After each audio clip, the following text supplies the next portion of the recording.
அடுத்த கல்வியாண்டில் 12ஆம் வகுப்பு பாடத்திட்டம் மாற்றியமைக்கப்படும் என்று பள்ளி கல்வித்துறை அமைச்சர் மாஃபா பாண்டியராஜன் தெரிவித்துள்ளார். தந்தி டிவியின் கேள்விக்கென பதில் நிகழ்ச்சியில் தலைமை செய்தி ஆசிரியர் ரங்கராஜ் பாண்டேவின் கேள்விக்கு பதிலளித்தவர் இதனை தெரிவித்துள்ளார்.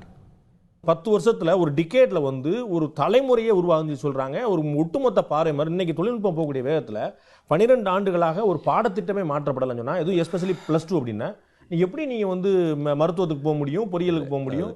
மாற்றி அமைக்கப்பட்டு விட்டது. கண்டிப்பாக வெகு விரைவில் அது அமலுக்கு வரும். வர்ற அகாடமிக் இயர்லேருந்து அது வர்றதுக்கு ரெடியாக இருக்குது. ஸோ வரக்கூடிய கல்வியாண்டிலிருந்து +2க்கு புதிய பாடத்திட்டங்கள், புதிய பாடப்புத்தகங்கள் வரும்னு சொல்லி சொல்லலாம். உருவாக்கப்பட்டு விட்டது.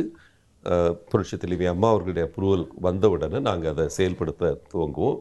கண்டிப்பாக அடுத்த கல்வியாண்டில் வந்துருன்ற நம்பிக்கை எனக்கு இருக்குது. இது அந்த அளவுக்கு காம்படிட்டிவாக இருக்குன்னு நீங்கள் நினைக்கிறீங்களா? அடுத்த பிற மாநிலங்களில் இல்லாட்டி மாணவர்கள் இந்த மாதிரி போட்டித் தேர்வு தயார்படுத்தக்கூடிய விதத்தில், இல்லாட்டி இன்னைக்கு உள்ள அப்டேட்டடாக விஷயமா இருக்குதா, இல்லாட்டி இது ஏற்கனவே தயாரிக்கப்பட்ட விஷயமா? எப்படியும் நீங்கள் அமைச்சரான பிறகு நடந்திருக்காது இந்த விஷயம், ஏற்கனவே தொடர் ப்ராசஸாக தான் நடந்திருக்கும். நல்ல கல்வியாளர்களை வச்சு அதை செஞ்சுருக்கிறாங்க. நான் பார்த்த வரைக்கும் கண்டிப்பாக நம்ம போர்டு எந்த போர்டுக்கும் கீழே இல்லைன்ற நிலையை இது உருவாக்கும்.